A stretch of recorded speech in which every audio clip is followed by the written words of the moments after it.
So next, we're going to hear from our athletic department and the budget for 24-25. So welcome up Mr. David Kantrowitz.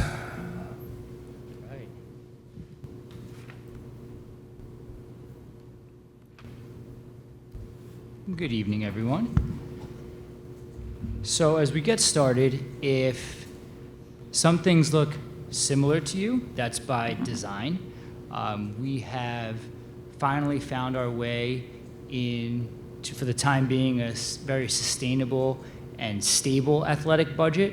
The processes and systems that we've put in place over the past few years have started to pay off. We've found our smooth sailing, again, for the time being. Anything could change anytime. As far as our staff goes, it remains primarily unchanged. The only addition that we have is one new coaching position. We added a coach in the fall. Other than that, it's still one administrator, one senior office assistant, 8 instructional staff, including our 6 full-time PE teachers, which consists of 2 in each building, a PE and health teacher that splits between the middle school and high school, and 1 full-time health teacher here at the high school. We also have 4 school nurses, which puts 1 in each of our 3 buildings, and we have 1 floating nurse. In terms of our athletic offerings, like I said in the fall, that's the only area where we saw change. We added a JV boys soccer team this year in response to the rising interest in the sport and the growing population that's interested. We had a group of about 40 kids come out for high school soccer this year, which was enough to field that second team, where in the past, had we not had that opportunity, 15 to 20 of those kids would not have made the team. They wouldn't have been playing soccer at all. In the winter, our athletic offerings remain the same and stable all the way through, and the same goes for the spring. We keep all of our same sports. When we talk about the athletic budget, there's 5 main components. It includes transportation, stipends for our coaches, our trainers, our support staff, various state, section, and conference fees through BOCES, other fees like coaches' dues and officials' fees, all worked into that section. We have our materials and supplies, which include jerseys and athletic equipment and other things that the student athletes need to participate, and our live streaming video sources. So like I mentioned before, one of our primary goals is safety and sustainability. We always want to make sure that our student athletes have adequate and safe equipment for practices, games, whatever type of physical activity they're participating in. And we've been working really hard to create a sustainable cycle of replacing any old, broken, outdated equipment. And by doing so, it's helped us create a real variety of athletic programs at various levels for our student athletes to participate in. We're always trying to take the temperature of our student athletes and see what offerings interest them.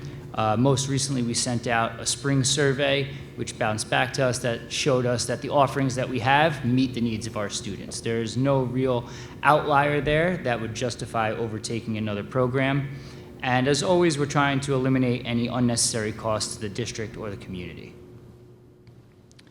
So looking ahead at next year, the areas where we anticipate costs going up or increasing is in our coaching stipends, which is tied directly to the PVFT contract.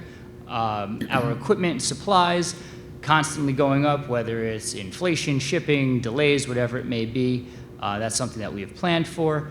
And one of the areas of increase that we've seen this year that's, I would say exciting for us is we've had special transportation and lodging. We've had more teams than ever making it to post-sectional play, entering state tournaments, being invited to special invitationals, all around. Our cheerleading team is competing next weekend down at Disney World in the national championships. They were state champions, they were section champions, regional champions.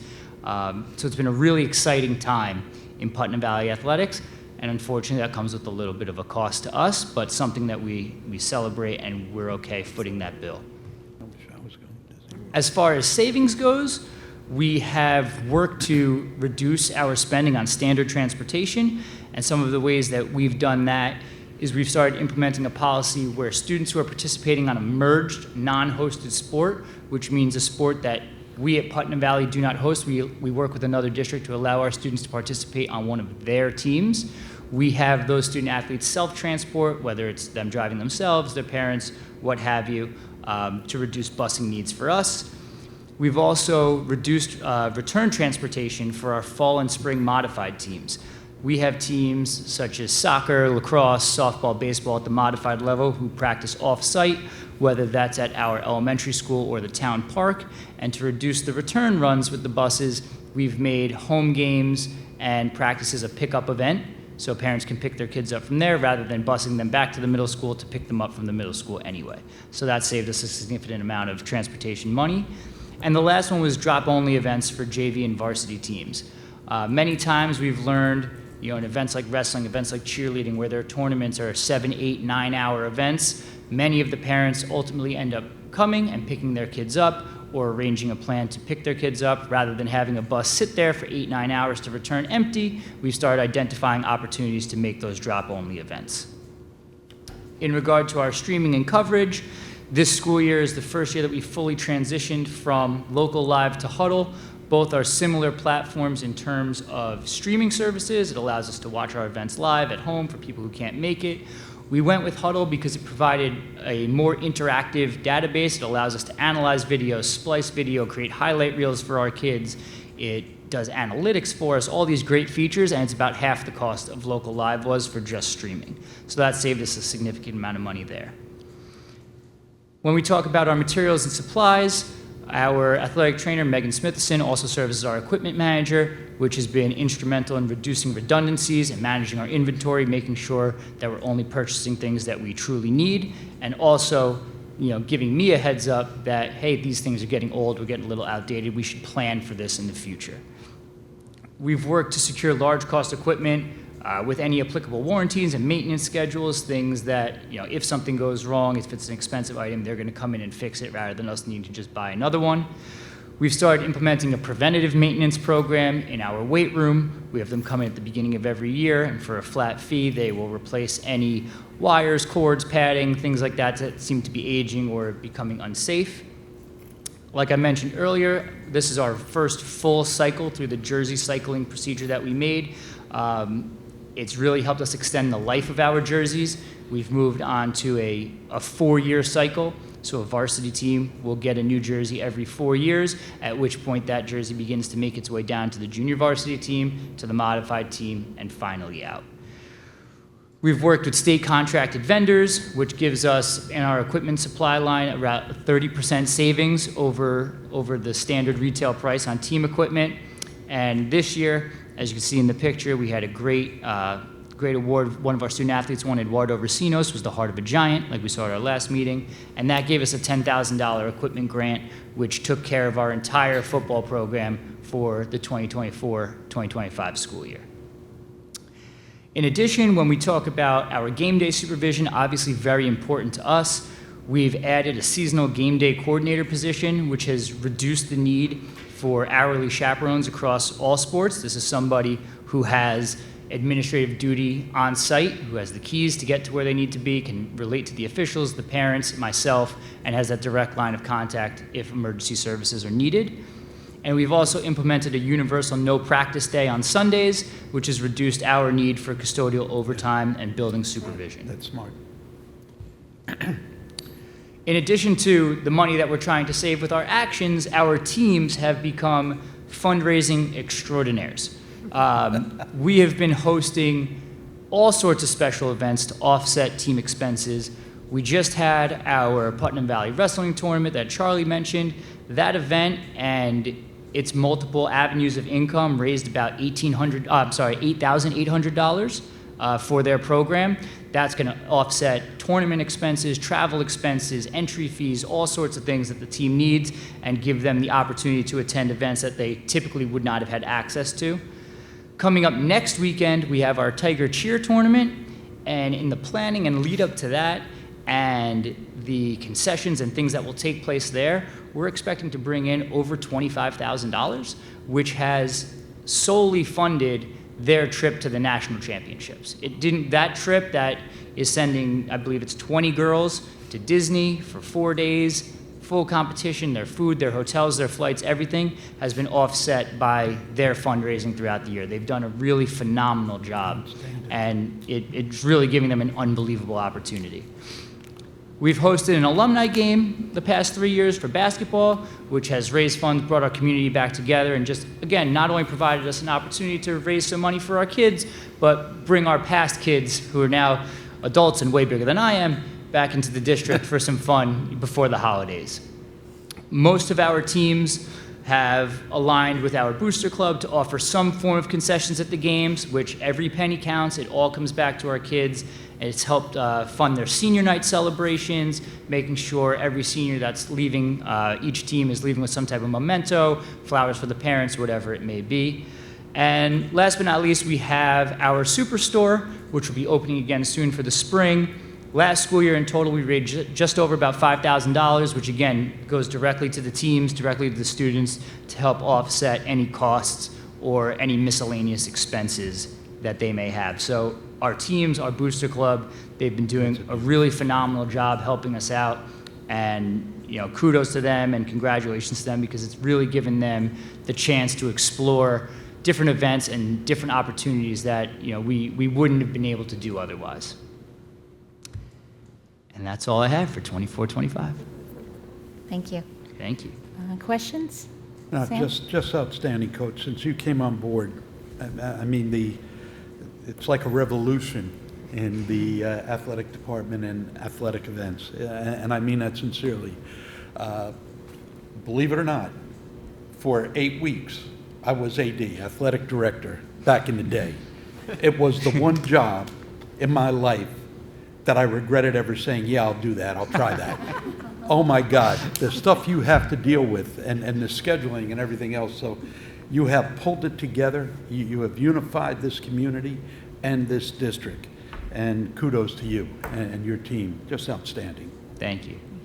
It's very impressive to see the way that you have really looked at what our program needs, but also what we could do differently to save costs, which in turn really betters our student experience, right?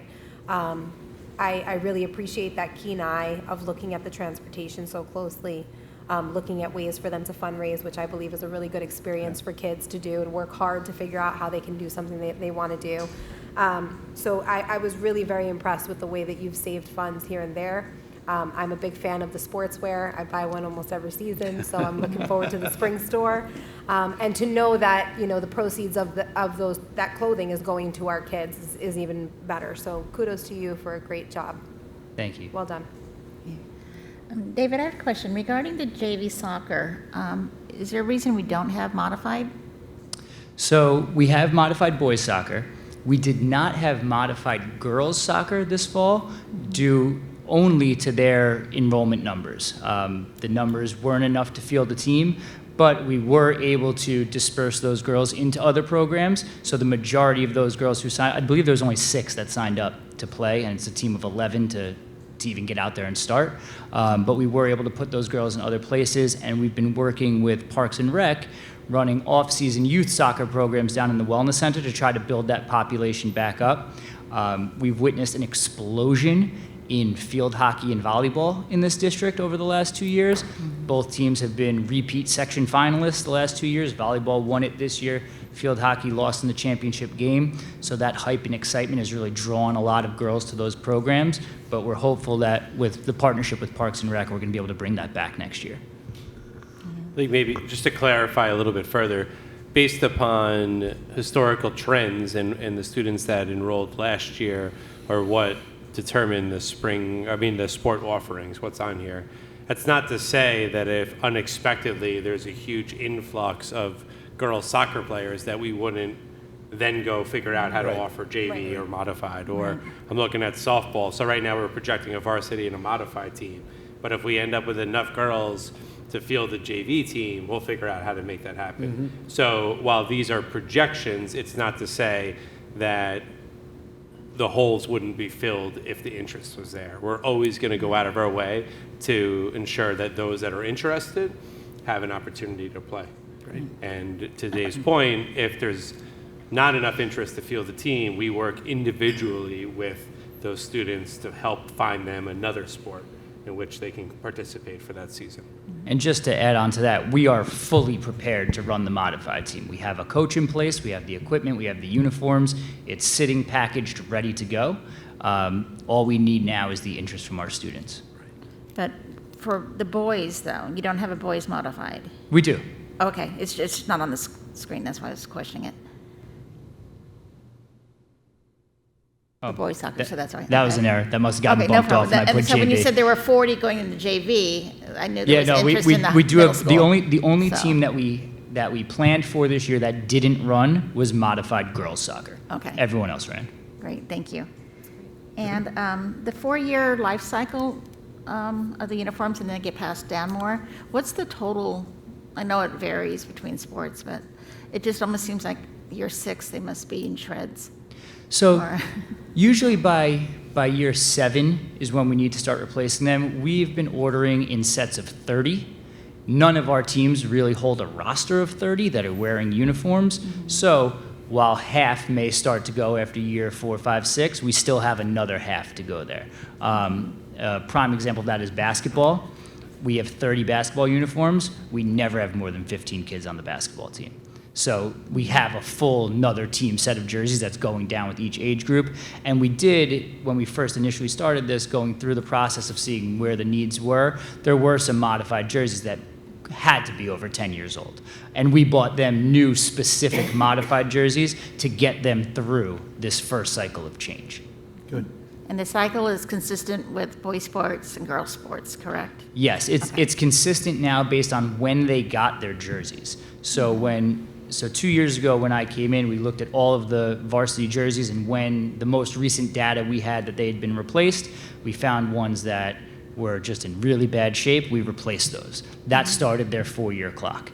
Last year, there was more groups that said, okay, now we have the funds, we're going to do these groups. We did them. It was primarily in girls' sports that we noticed. So a lot of if you look at our teams, a lot of our girls' teams have very brand new jerseys within a year or two. But once they get their new set is what started our cycle. So by the end of next school year, every team will have gotten new jerseys since I've been here. And that will start, and that gave us a pretty even distribution each year. So we're never going to run into a position where we need to do 20 teams worth of jerseys in 1 year. It's nice and spaced out for us. All right, thank you. Dr. Luft, any other questions? So, very much unlike Mr. Lee, whether you do a fantastic job or not, your phone's always ringing, as I'm well aware of. So I know that there is no rest for the weary in the athletic director world, but I do very much appreciate all that you do. I remember when we interviewed you for the position, and you spoke about, during your presentation, the things that you wanted to do. And you spoke about the creation of a Hall of Fame. You spoke about sort of a hallway of trophies and recognitions. You spoke about getting more district staff involved in coaching. You spoke about creating closer relationships with our youth sports programs. And this is now year 3. And I don't think there's a single thing on that list of things you said you were going to do that has not already been accomplished in ultimately what's really 2.5 years of your time here. So it's a huge accomplishment. I look forward to seeing how many more amazing things you could do during your full career here in Putnam Valley. And thank you. And Thank you. Thank you to your entire staff. Obviously, Megan and Kathy and all of the coaches that put in countless hours to make this all possible for students. Thank you. It's always a great day to be a Tiger. Yeah. Students, do you guys have any questions for either Mike or? I don't know. Okay, great, thank you. Thank you both for your Thank you. presentations, appreciate it. job. Thanks, Coach.